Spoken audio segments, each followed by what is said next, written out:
Classic Restos is proudly brought to you by Shannons Insurance, National Parts Depot and Penrite Oil.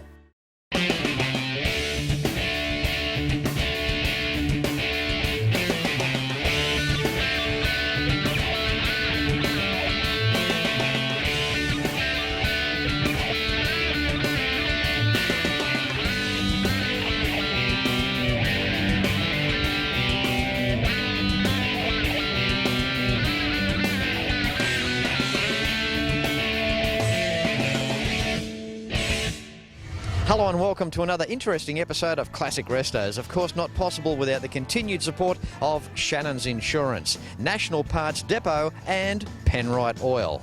How good is Shannons Insurance? In fact, when you stop and think about it, where would we be without them? They offer enthusiasts just so much. Whether you have a bike, a car, a truck, house insurance, contents insurance, Shannons offer you so much more. Why not pick up the phone and give them a call on 134646 or see them online at shannons.com.au. If you have a legendary GM or Ford classic American-made vehicle and you'd like to rebuild it, National Parts Depot will have the part for you. In fact, a 3 million part inventory awaits you. Visit them online at npdlink.com for more information. And don't forget to ask them to send you one of their catalogues. You know, I get excited about good companies, and I get even more excited when they're associated with Classic Restos. When it comes to oils and coolants, the quality of Penrite oil is unsurpassed. Now, Penrite can be contacted at penriteoil.com.au or found at your local retail parts stockist. Penrite, it's simply a better class of oil. And on today's show, I have travelled to Grosse Pointe shores in Michigan to show you the home of some iconic people that have helped to form motoring legacy as we know it today. Welcome to the mansion of Edsel and Eleanor Ford. But before we go in, this building behind me is not the mansion. This here is their garage. The Edsel and Eleanor Ford house tells the story of the home life of a prominent American family. The Fords were cultural, social and economic leaders in an era of great optimism, as well as a turbulent time of economic depression and World War. They were nationally prominent and they owned more than one house, but southeast Michigan was their home. The house was designed by Albert Kahn to resemble a cluster of Cotswold village cottages, complete with stone roofs, vine-covered walls and lead-paned windows. Strolling through the thoughtfully decorated halls, visitors come face to face with a stunningly diverse collection of art, antiques and furniture that reveal the Ford's progressive and educated tastes in art and design. The Ford house grounds are a work of art in their own right, designed by famed landscape architect Jens Jensen. The meadow, rockwork and water components appear to be almost completely natural, but were meticulously planned. The estate provided a place for the Fords to relax, raise their children and pursue personal interests, shielded from the demands of their public lives. It's surreal being here. It's like as though they've organised a family barbecue and we've turned up and they've forgotten about us. This is the first part. As soon as you enter, this is the garage. This is what you're greeted with when you walk in here. Absolutely amazing stuff. There's a steel turntable there where Edsel would drive a car in, turn it around and drive back out again. Beside me here, a 1935 V12. There's an audio system here with the exact sound of the engine. Have a listen to this.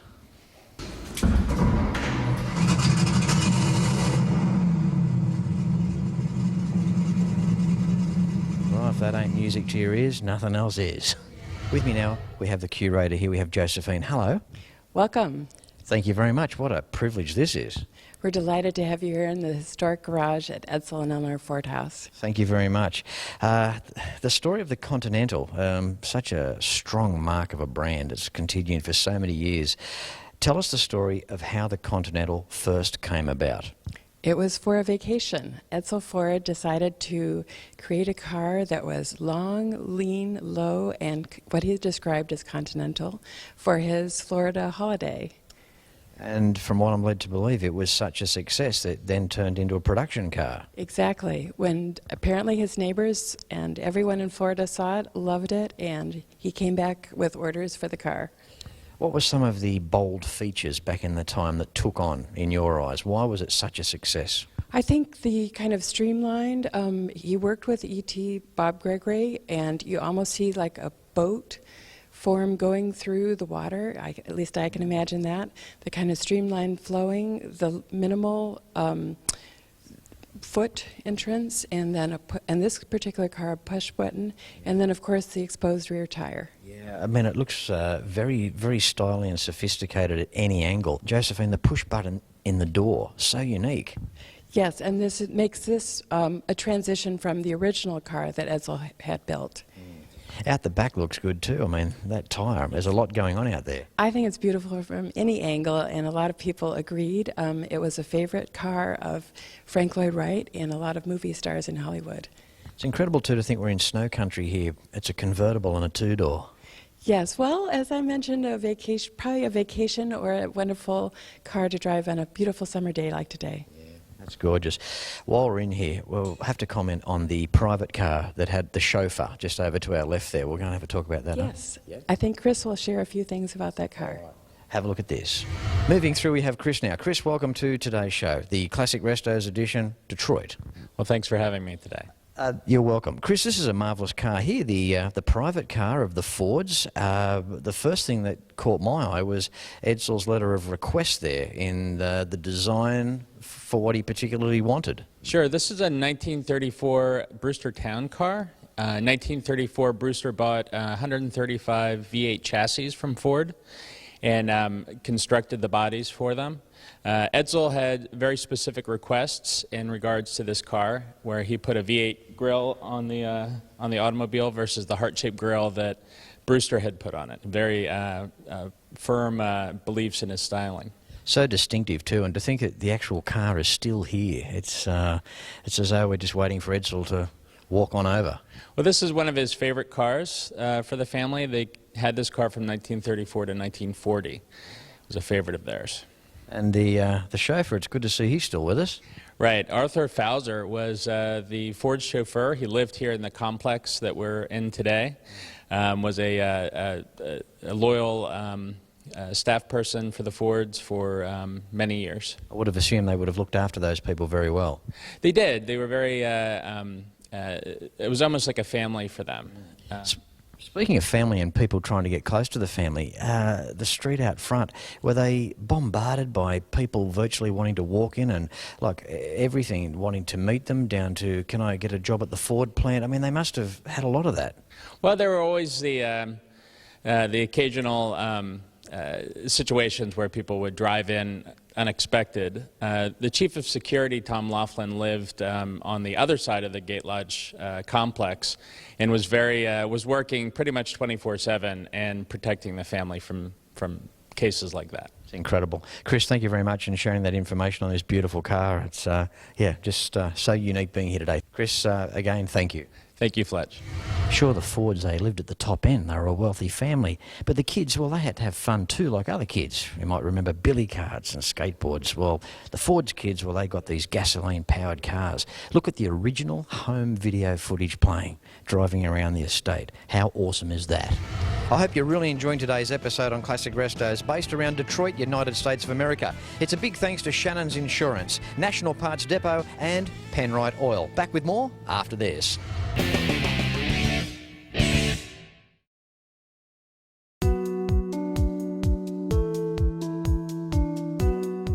Josephine, we've just walked into the actual main estate here, the original home. Outstanding. Yes, you're now in the residence of the Ford family, where they raised their 4 children. This particular room we're standing in, would you like to explain this room? It's a very important and special room in this house. It's Edsel Ford's study.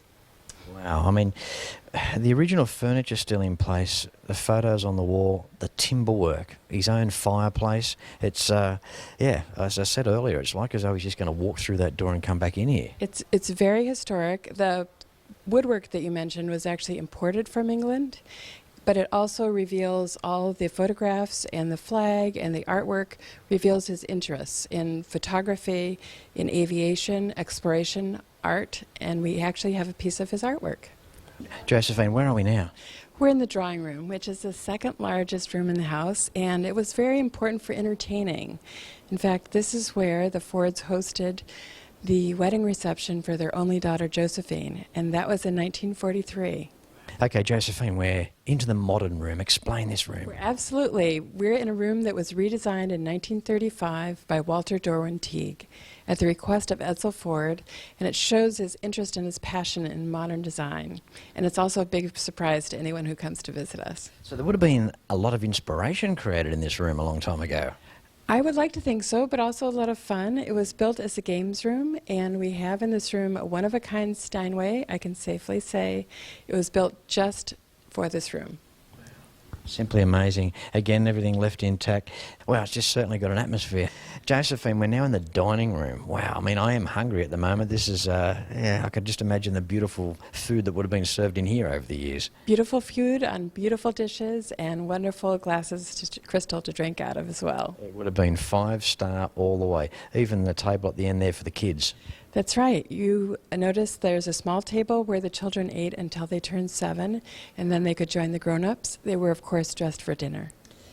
And, of course, a dinner isn't a dinner in a beautiful, opulent dining room such as this without looking through the lead-framed glass out onto the water. Isn't that absolutely divine? You're looking out at Lake St. Clair, and what's also kind of interesting about this room is there's no overhead lighting, no chandelier. You're dining with the Fords either by natural light, as it would be today, candlelight, or firelight.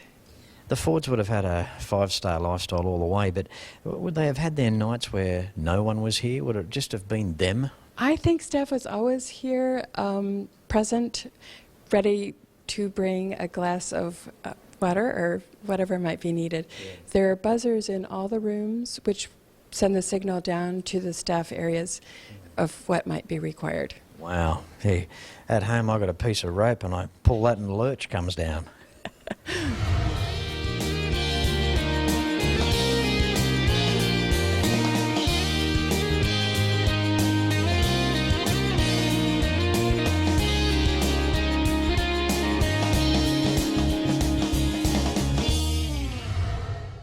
We're in another modern room designed by Walter Dorwin Teague in 1935, and this is, as you might be able to guess, a bedroom. And it's a bedroom for their oldest son, Henry II. The bathroom, the ensuite off to one side there, I just cannot believe the year that was made. It was made in 1935, and most of our visitors can't hardly believe that either, because you could do it today and it would look fabulous. It's the styling's done a full 360. It's done a full circle. I mean, that's what they're doing these days, going for the big size tiles. It looks as though it's been renovated 2005. But we've left it untouched since 1935. The walls are actually glass sheets of glass. It's just nothing but the best. Nothing but the best here.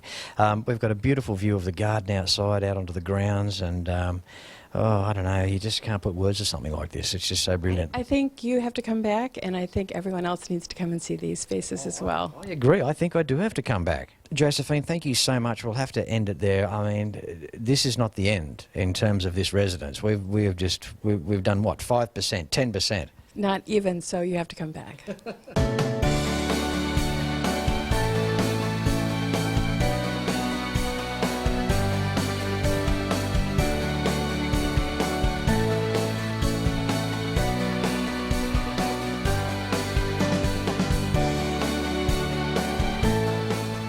Well, I hope you're really enjoying today's episode so far. Wasn't the mansion of Edsel and Eleanor Ford absolutely spectacular?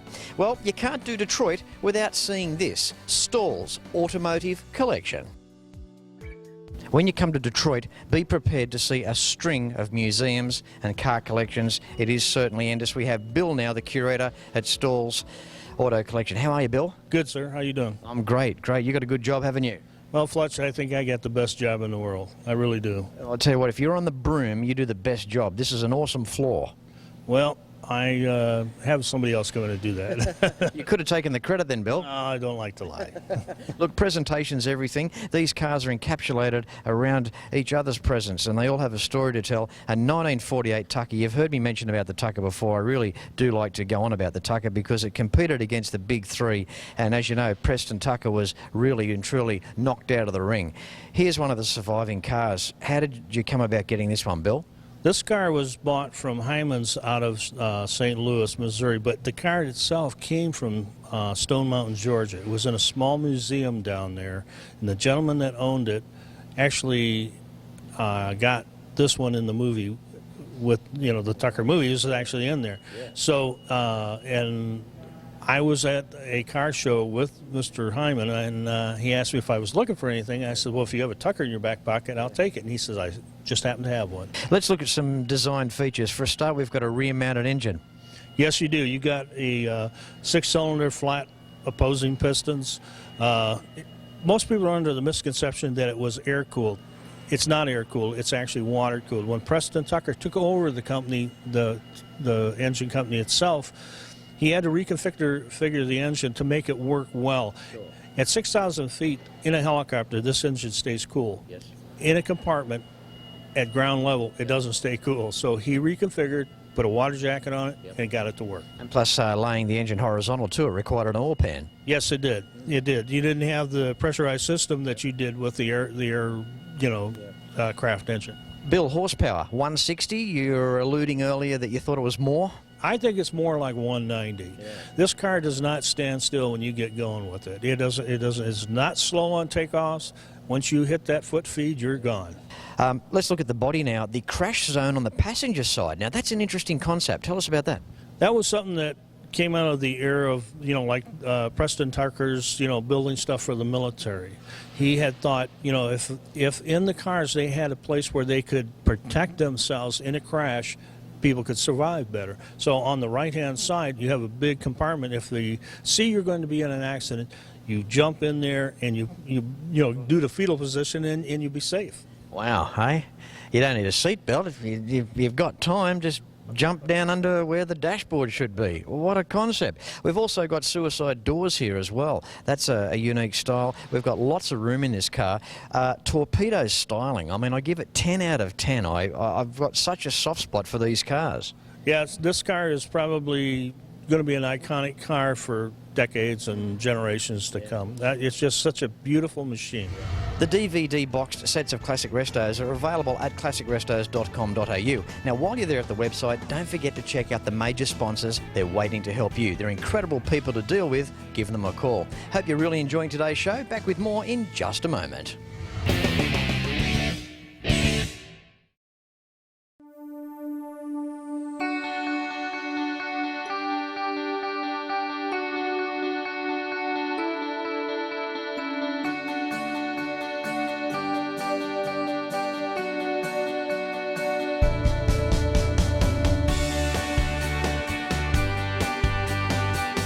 Bill, 1930 Cadillac. Opulence, the epitome. Who would have been able to afford this in the Depression? It's beyond me. Well, this one would have probably been maybe a president, a very large businessman, a dignitary, somebody in that neighborhood. This is what they call a double cowl phaeton. And it has a second cowl, so it has that window that will come up. And if I was in the 1930s and I was working for this guy, I'd be happy he's driving it. And the reason being is because I'd be working for him. Absolutely. And that's what I told Mr. Stahls when he bought this car. He said, what kind of a mind picture would you have? And I said, that's exactly it. I think I have a great boss because he was smart enough to have a business going and helping me out and letting me work. You'd think that it would represent some type of job security, wouldn't you? Yes, it would. Yes, it would. But a lot of people in the 30s that had the money didn't buy these because they didn't want rocks thrown at them. Sure. But there was those that did have it. Well, they didn't know the road ahead either, did they? No, there wasn't too much of a road. And it was very bleak. Yeah. It was very hard. But when you look around at the 30 cars and you see all the great dynamics of them and the beauty of them, the artistry of them, and the willingness to not quit. Yes. That's what I look at when I see the 30 cars. They're literally like rolling pieces of jewellery, aren't they? Exactly. They're art. So let's look under the hood here. We've got a V16. How long, how many years did the V16 run? It run from 28 to 38. That was the last one. Wow. So 10 years. The beauty of it too is you could have 8 misfiring and you're still in front because you got 8. Well, you didn't really want that to happen, I guarantee you. I've seen that. That's pretty ugly.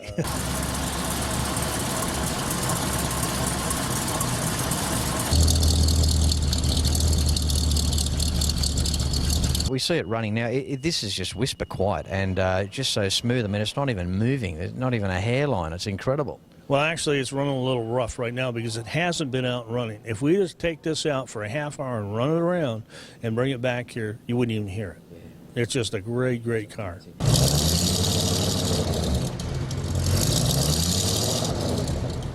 The interior as well. I mean, just it's just the top of the tree. It's just beautiful all the way, isn't it? Right. Now, this car's kind of unusual because it was built in Pittsburgh. It was built by Fleetwood before it was bought and brought back to Detroit. And the reason I know that is because if you look at that windshield, it's V'd and they open up a wee bit. Yeah. And you get back here, when they started doing the same car, they were flat across. Yeah. So it's kind of it's a pretty girl. I like it. Moving through, straight A Duesenberg.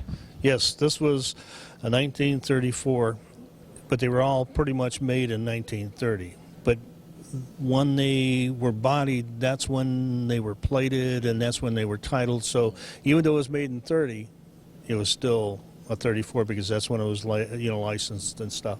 It had the straight 8 in it. The straight 8 was, I think my memory is correct, it's 396 cubic inch with 275 horse. Wow. And back in those times, 275 horsepower. There's no doubt about it. Duesenbergs were an amazing vehicle, weren't they? Yes, they were. They were the cream of the crop. They were like the Rolls-Royce of America. They competed with the Rolls-Royce in elegance and in workmanship and in mechanics, and they were just a great, elegant car.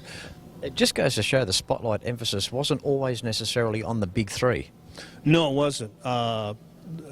Mainly back in the 30s, if you had one of the big P's, which was Packard, Peerless, and Pierce Arrow, you were really somebody. That's right. I mean, and the big three, I mean, Chrysler, GM and Ford, I mean, they made an outstanding product for the working class man, for the average person to afford. Of course, when we get up into this realm of vehicle where we've just entirely stepped up again, haven't we? Right, because this car, let's say back in 1934, would run somewhere around maybe about $7,500. And that was a lot of money, Fletch. That was big money. You could have bought a house and land back then for that. If you had that kind of money and you found property, you could probably buy 100 acres, build a house, and have a nice Ford. When you stop and think about it, there would have been people that would have gone into debt for that much money and they would have spent most of their working life paying that off. At that point in time in our culture, if a man was making $5 a day, he was making big money. Bill, what sort of features are we looking at here? 1930 for the Duesenberg. Want to run through a couple for us? Sure. This is an Arlington body. This is what they call a short wheel span, or dimension as far as between the two wheels. The Arlington body, there was only 5 of them made. It was a Durham-built car. It's a very elegant car. It's got the standard, luxuries that a Duesenberg has. But again, it's more like a sports car for a Duesenberg. So I don't know how to explain it. It's a great car to run. Yep.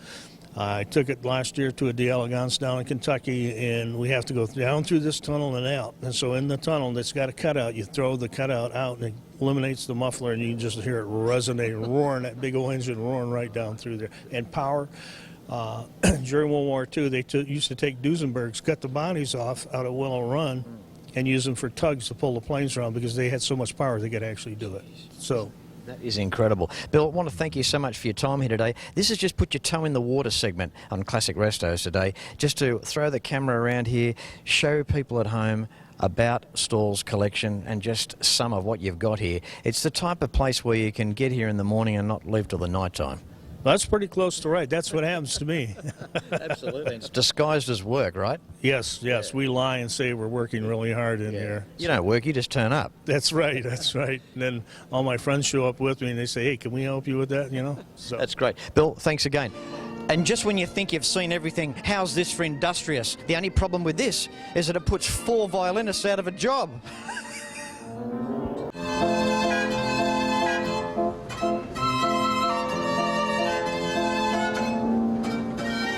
Don't forget to like Classic Restos on Facebook. Facebook.com/Classic Restos TV. And episodes can be seen at shannons.com.au.